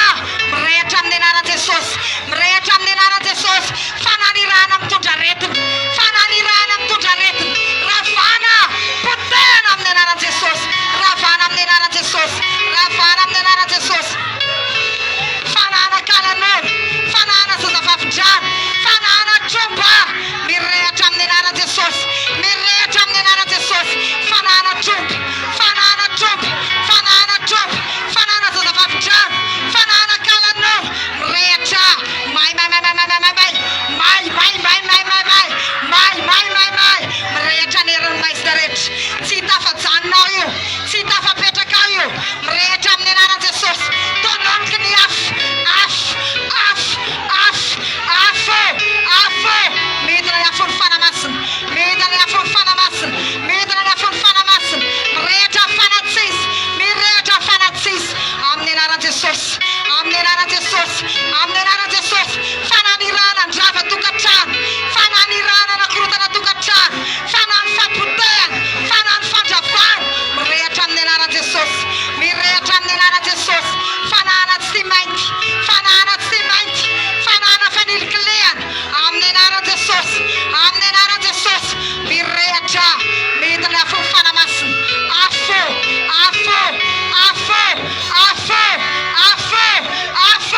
Mirehatra. Fanany rano. Amin'ny anarana maherin'i Jesús Kristy avy any Nazareta ny andindirana ireo fanahy maloto rehetra. Ireo fanahy tsisy rehetra. Ireo fanahy tsy avy amin'Andriamanitra rehetra. Miasa any anatin'olona. Fanahy ratsy rehetra. Heritsy avy amin'Andriamanitra rehetra. Voaka amin'izay manana azy. Fanahy mitondra aretina. Mitondra blokazy. Mitondra faravana. Mitondra fampitena. Mitondra tsakoka. Any amin'olona rehetra. Miala amin'izay manana azy. Voaka amin'ny anaran'i maherin'i Jesús. Mivoa amin'ny anaran'i Jesús. Miasa any anatin'ny kibon'ny olona. Amin'ny anaran'i Jesús. Voaka amin'ny anaran'i Jesús. Fanahy mitondra fahafatesana. Fahafatesana ara-panahy. Fahafatesana ara-pitiavana. Fahafatesana ara-bola. Fahafatesana ara-kasa. Voaka amin'ny anaran'i maherin'i Jesús. May amin'ny anaran'i maherin'i Jesús. Dorana amin'ny afo zany. Miana amin'ny fanan'Andriamanitra. May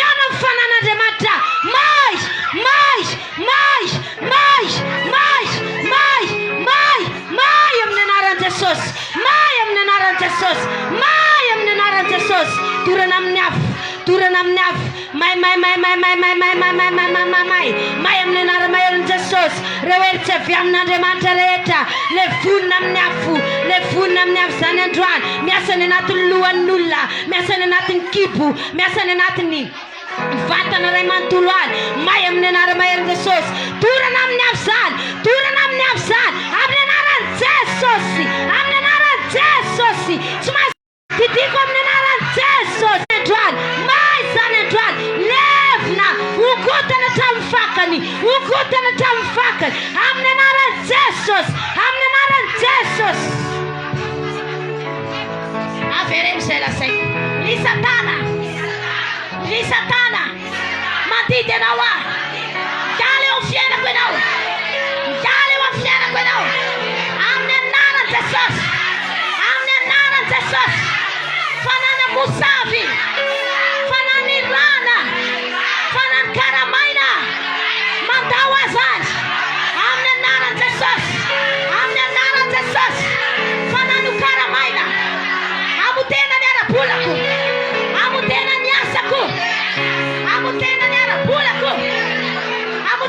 fivelomako, amotena ny fahasalamako, amotena ny mariazeko, amotena ny fanambadiako.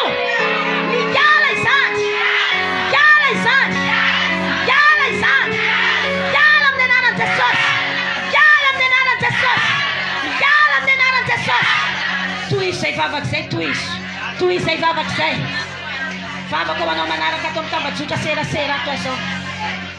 Mandidiny fananirana amotena anao azao, fananirana amotena ny ara-pitiavanao, fananitra tamin'ny alalana invitation ny mariazinao. Nalain'ny olona nentin'olona tany amin'ny moasy, notsitsihana, nozonina. Didiko andao anao io fanahy io zao, amin'ny anaran'i Jesosy. Mandao anao amin'ny anaran'i Jesosy. Fananirany olona tamin'ny andro nanaovana ny mariazinao, tamin'ny andro nanaovana ny fiancé-anao. Mandao anao io fananirany io zao. Mandao anao amin'ny anaran'i Jesosy. Fananirana tamin'ny alalan'ny fifamofonao sy ny vadinao, nirana tamin'ny alalan'ny mariazinao, tamin'ny andro ny mariazinao. Notsitiany anao tsy hiteraka, notsitiany anao hisaraka, notsitiany anao hisarabady, notsitiany anao tsy havantokantrano, notsitiany anao tsy havananaka, notsitiany anao tsy tsy ambitipitadiavana. Mandao anao io hery io zao, mandao anao io fananirana io soto zao, amin'ny anaran'i Jesosy. May amin'ny anaran'i Jesosy, mirehatra amin'ny anaran'i Jesosy.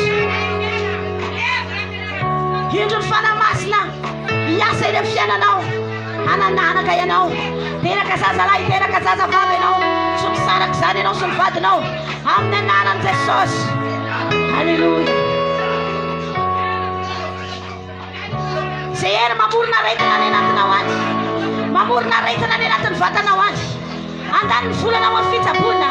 Mandao anao io aretina io zao, mandao anao io aretina io zao, amin'ny anaran'i Jesosy. Mantsavona ny aretina, sitrana amin'ny anaran'i Jesosy, sitrana amin'ny anaran'i Jesosy. Halleluja. Hey, halleluja. Hey, halleluja, halleluja, halleluja. Oh, halleluja, halleluja. Miala tato ny fanaratsy, fananirana, amotena ny ara-bolanao, amotena ny tokantranonao. Mandao anao zany zao, mandao anao zany zao, mandao anao zany zao. May ampandehanina ny fiainanao amin'ny anaran'i Jesosy.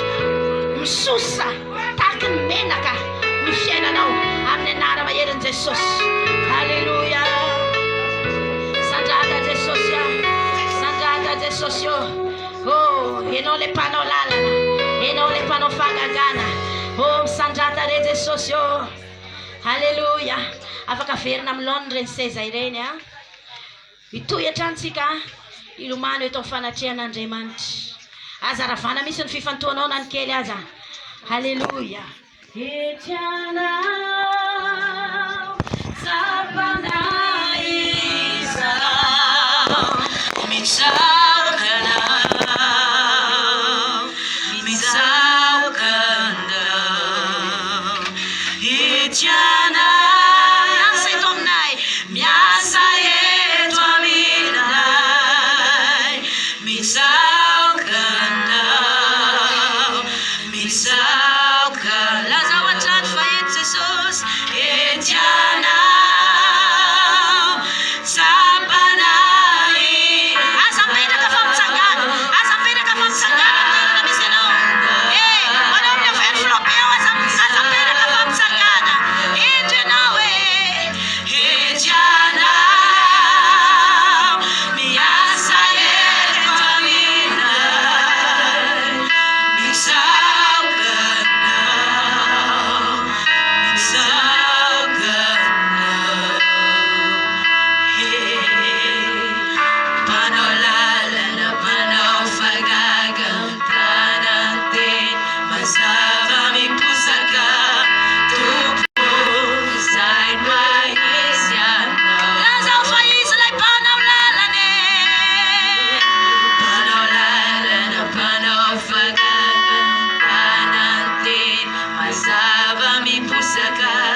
zay komandrak zay masehon'andriamanitra anao ane eny amin'ny fahasalamanao, eny amin'ny asa fivelomanao, eny amin'ny fanambadianao, eny amin'ny ara-pitiavanao, eny amin'ny ara-polanao.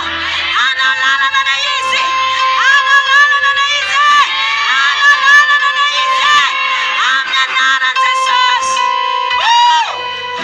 Manao lalan'indra izy, manao lalan'indra izy. Ny tanany mampiampita, ny tanany no zanany tsy maintsy tafita me, zanany tsy maintsy tafita. Manao lalana masine, lay mpamangirano zavatra mahalalane. Manao lalan'indra izy, manao lalan'indra izy. Ny tanany mampiampita sinao, ny tanany no mampiampita. Zanany tsy maintsy tafita, tsy mahasoresa ianao, tsy maintsy tafita ianao. Manao lalana masine, amaferitsika fana, manao lalan'izy, manao lalan'indra izy, manao lalan'indra izy. Ny tanany ny zanany tsy maintsy tafita. Manao lalana masine, lay mpamangirano masine. Asinaponakasiaka mamoa Jesosy.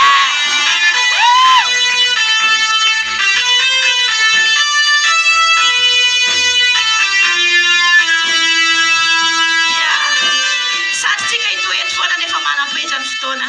Ahitan'Andriamanitra mahita manokatra lalana eny amin'ny fiainanao aninao. Ny angatahako aminao fiarah-miasa kely angatahako aminao tondra namana amin'ny herin'ny androany. Alleluia. Tenenio akaikinao fiarah-miasa angatahany neny amintsika hoe mba mitondra namana amin'ny herin'ny androany. Ia, mazao toerana dia ho ampandrosoantsika ny mpanompon'Andriamanitra hitondrantsika ao anatin'ny fanatitra. Alleluia. Tonga amin'ny fotoana tsara indrindra antsika dia ny fanatitra izany. Tsy fantatro aloha fa amiko manokana zany raha nandreny ny afatra ny ray aman-drenitsika ara-panahy iny teo dia tena na tsiaro zany hoe tena tiantsika Andriamanitra io. Tena satria izy mandefa n'io fanahiny io zany izy ho amintsika, mikarakara antsika io fanahin'Andriamanitra io. Ka raha anatanterana fanatitra zany ianao dia tonga dia tsisy olana mihitsy hoe anome afoy mihitsy ianao an'Andriamanitra satria mandefa ny fanahiny izy ary mikarakara anao. Tena tiantsika dia Andriamanitra tena tiantsika izy. Dia atao vary le fanatitra tena kasitan'Andriamanitra. Dia asandrato ary ny fanatitra fa hivavaka ho amin'ny fanatitra. Na eo ndreto zahay mitondra ny fanatitra eto anaty ianao. Sombitsombony an'izay tahinao anay izy ty raha eo. Kely izy ty raha eo. Fa zay manatra mpifaliana ho ianao dia akasitrahanao. Raha izy tompo akasitrao fa vokatry ny fonay. Amin'ny anaran'i Jesosy. Amen.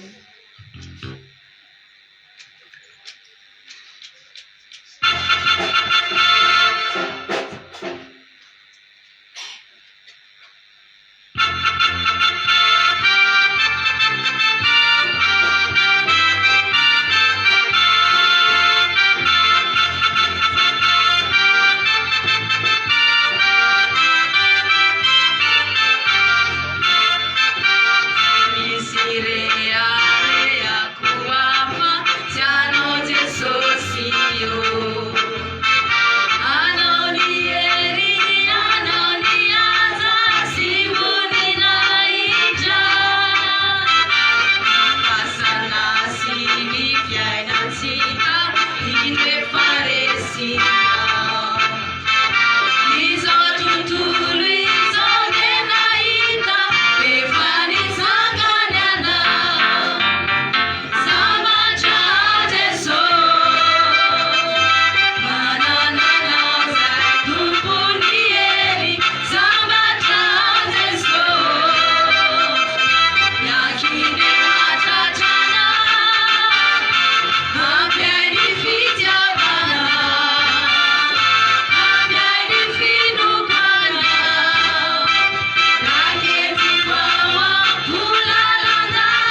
Asuraty aloha tanatsika tsirairay.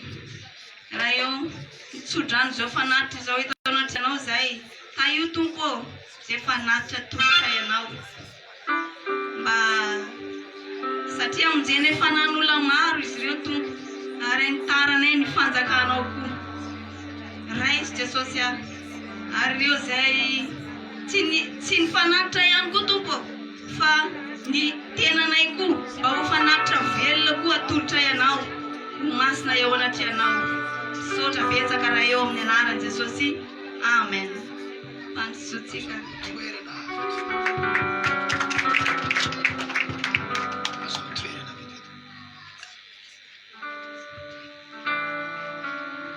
Tsy anontany anao tsony fa henoko ambony hoe mahery be anao zao. Mirehatra fotsy. Mirehatra fo. Tena tsara le mirehatra fo. Alleluia. Tenenina namana tena tsara le mirehatra fo. Fa ino tsara. Tena tsara le mirehatra fo. Fa raha mirehatra ny afo ka tsisy zavatra tokony eo dia maty ho azy iny rehefa avy eo. Dikan'izany ny afo ny rehatra teto tokony hisy asa ataony amin'izay. Mana mirehatra ohatry ny ahoana io kopakopana tena miredareda dia maty ho azy any iny rehefa avy eo. Fa raha malohan'ny ho faty izy mba nisy zavatra masaka teo. Dikan'izany tokony havadika zava-misy amin'izay zany le fivoriana teto. Reto misy zavatra anankiroa. Telo minitra fotsiny satria tsy toro-teny ambanimbany kely ny azavady ny zava-maneno. Tiako be le feokira le voatr'izany ambanimbany kely fotsiny. Misy ny atao hoe émotion. Amin'ny teny malagasy zany inona? Fihetseham-po. Dia misy koa ny atao hoe ambition. Amin'ny teny malagasy izy inona? Ambo-po. Le ambiny ihany zany ampipiana dia ambo-po. Ambition, ambo-po. Ny anankiray émotion, ny anankiray ambition. Fihetseham-po sy ambo-po. Dia ao anaty fivoriana eo rimbavaka indrindra fa ao anatina hira tena matorotoro fo be reny, ao anatina toroteny dia miakatra ireo zavatra anankiroa.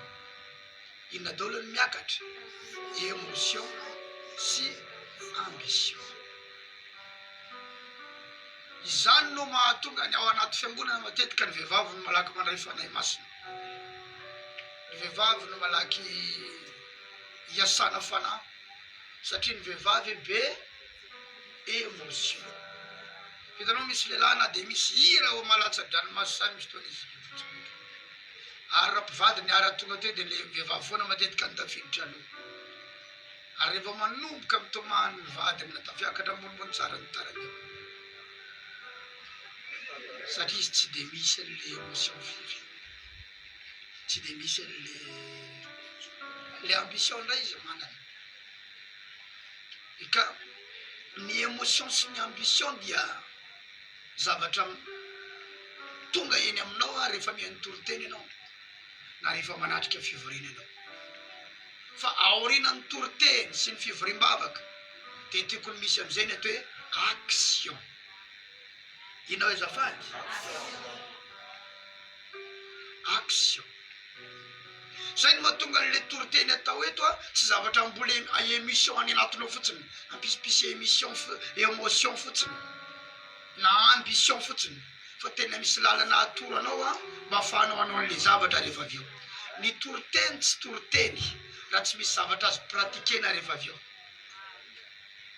Hoy hoe ny toroteny tsy toroteny raha tsy misy zavatra azo maninona hoe pratikena ampiarinao rehefa avy eo.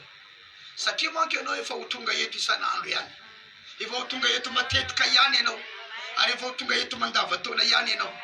Ka raha hijanona ho émotion foana na ho ambition dia isaky ny fivoriam-bavaka zany dia miempinempina iriny fonao, latsa-dranomasy ianao, tena torotoro ny fonao. Misy ambition ao anatinao hoe ho lasa lavitra, tena tsy mahatra ntsony tsy mijaly ntsony nefa isaky mirava ny fotoam-bavaka dia ianao mandeha moramora mandeha mody.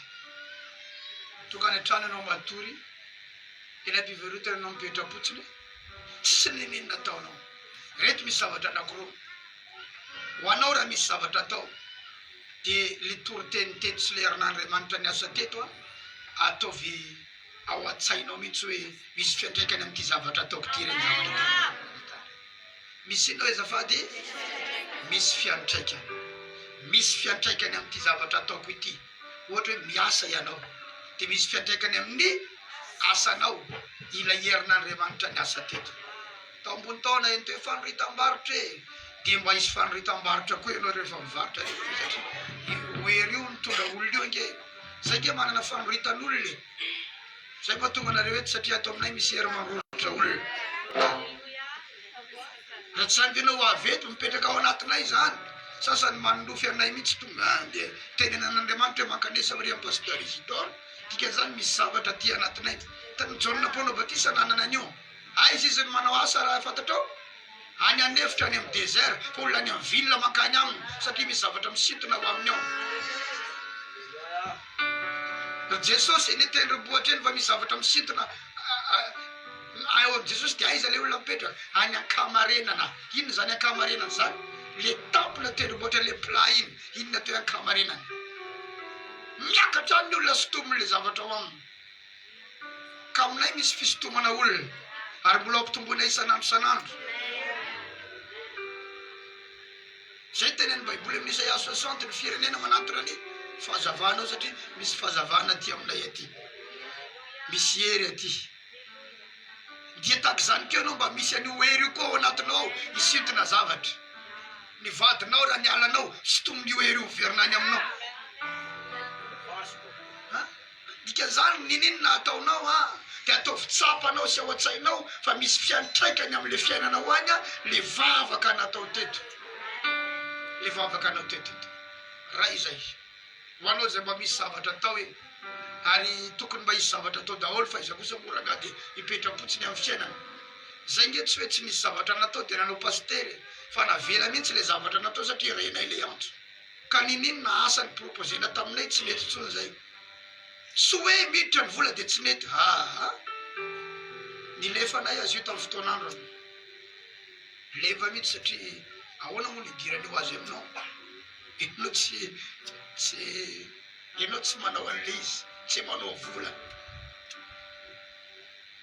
fa aty arina aty vao misy ny valim-pitiavy amin'Andriamanitra alleluia ka tsy hoe rehefa tsy misy zavatra atao vao manao paster tsy mahomba rehefa izany fa ny antony mampahomby nafoinao zay tokony ataonao dia lasa ianao namaly ny anto zay le fahombiazana ohatrany ry Matio nge mbola netiny nataony mpamoretry reny fa natsoiny tompo andao anaraka ry Simona nge mpanarato e ary tamin'ny fotoana ny antsony tompo anazy mety mihitsy ny nataony fa nanaraka ny tompo izy dia zay ny natonga azy naomby satria misy zavatra nafoiny tao ka ianao zany mety hoe tsy mbola misy zavatra tao anao am'izao mizaha manao zavatra foana ianao aza ho isan'ny mpino mipetrapotsiny ao an-trano na vady mangorom-pandriana fotsiny dia manasa lambana am'izay fa aleo tena vehivavy activiste ianao misy action ataonao amin'ny fiainana aniny dia ny anankiray indray raha renao fa manomboka misy an'izany ny antso n'Andriamanitra zany ao anatinao manomboka malaina ianao amin'ny fianarana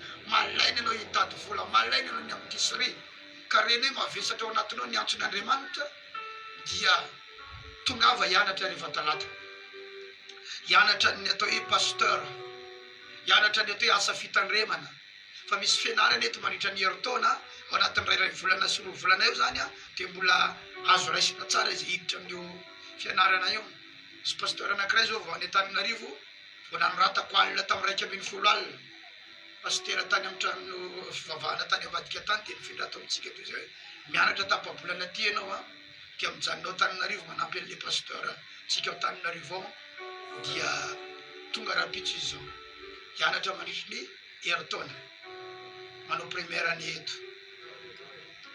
dia aorinan'izay zao vao non za manao 2 semaines le izy formation ohatrany pasteur Jacques zao izy ho hiaraka amiko any Digo dia rehefa avy any Digo dia mijanona herinandro eto mianatra indray manovy herinandro satria mba misy fombiazana ihany izy any manakarany dia aleo aloha andeha tsara fa manao formation mandritry ny herinandro pasteur matoky zao vao niatsoko vao teo miverina mankaty manao herintaona ty indray pasteur iva miakatra vangaindrano ny solo azy fa aorinany herintaona mety miakatra manao 2e année taty zay navita première année izy tao amin'ny setafo tao ka tena misy sekoly eto amintsika eto fianarana paster ohatrany amin'ny FJKM, ohatrany amin'ny FLM, ohatrany apitany tary zao mipetraka tany apitany séminaire zay, apitany misy fianarana mopera séminariste, de mianatra ao reo miaraka amin'ny mopera ao, de ato koa misy mianatra ato miaraka amin'ny pasteur ato.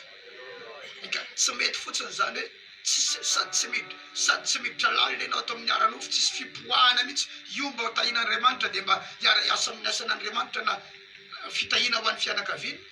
Ato amin'ny fiarahana amin'ny tompoko ianao sady tsy atany tsy aparafara, tsy hita hoe ahoana. Dia eo zany ianao dia ohatr'izao ny ataonao, dia hoy ny baiboly amin'ny bokinao bolana momba anao, tahaka ny varavarana mihodina amin'ny savilo izy dia tahaka izany ny kamo eo amin'ny faniriny. Ahoana le varavarana mihodina amin'ny savily atao hoe cheville. Tanao ny olona rehefa kamo ifoa mihodina ato aloha izy amin'io fa tsy dia misy tolomaso firy fa kamo ifo, dia mivadika atindray izy dia tsy mety le ohatran'izany. Na ianao zany mampidi-bola ho fitahina ho an'ny fianakaviana sy ny fiangonana, ho aniza siza hoe ho aniza tsara zavady, ho an'ny fianakaviana sy ny fiangonana.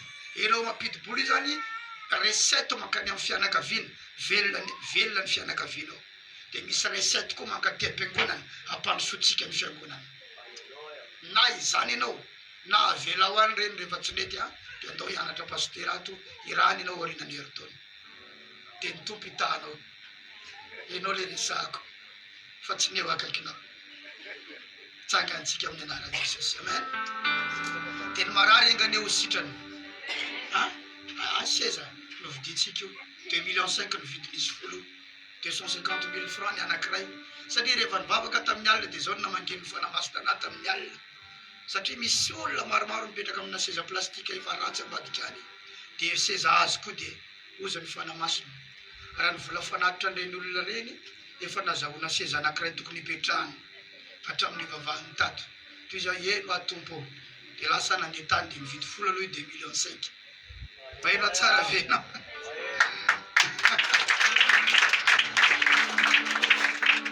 Hatramin'ny vavahanao tato zay kosa hoe dia tsy ampy 5 alina ny vola naterinao tato, dia anao mipetrahana ambonina seza azo foana. Tonga sainao maly rehefa nazavainy fanamasona tsy androko zay namparaina ny andro dia izy ho hitanao io, dia rehefa kelikely tsy mipetraka amin'ny seza azo tsony, fa rehefa tonga ato ianao dia zao misy volako ato mipetraka amin'ity volako ty azo. Dia raha vao hiala ato ianao dia zao very maina le volako tao miditra perte zao. Mandeha tsara. Lazao alleluia rehefa tompitahanao amin'ny anaran'i Jesosy mandray nareo maman ambony ao dia ny plein temps rehetrarehetra mivory miaraka amiko daholo rehefa avy eo fa misy fandaminana vaovao mahatsara zavatra indray. Sandraha teny amin'ny lanitra ny tanana dia samy mivavaka misotro ny tany. Raha eo mankasitraka indrindra amin'ny anaran'i Jesosy, noho ny fitiavanao, noho ny fitahianao, noho ny fahasoavanao, aoka tsy hijanona ho ambition sy émotion ny fiainana, fa ho ambadiky ny émotion ny fihetseham-po hoe tiako zany ery zany ka fiditra be ao ambadiky ny ampo hoe lohany afatsy rambony ambony afatsy ambany, misy action zay atao rehefa avy eo.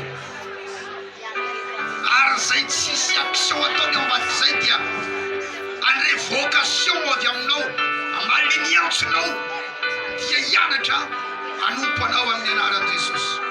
Alleluia. Amin'ny anaran'i Jesosy, amen. Ambarao ny fomba hantompo anao. Raha andeha dia fantatry fa momba fahafenon'ny fitahin'i Kristy. Raha andeha anao dia fantara momba anao ny fahafenon'ny fitahin'i Kristy.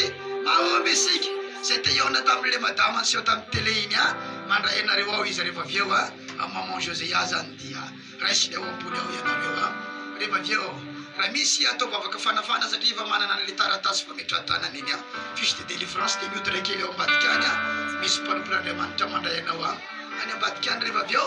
Raha mpitso miditra amin'ny 7 maraina zay tsy afaka amin'ny 7 miditra amin'ny 12 hatrany teny fanaovantsika velomo avadio action ny émotion anao teto.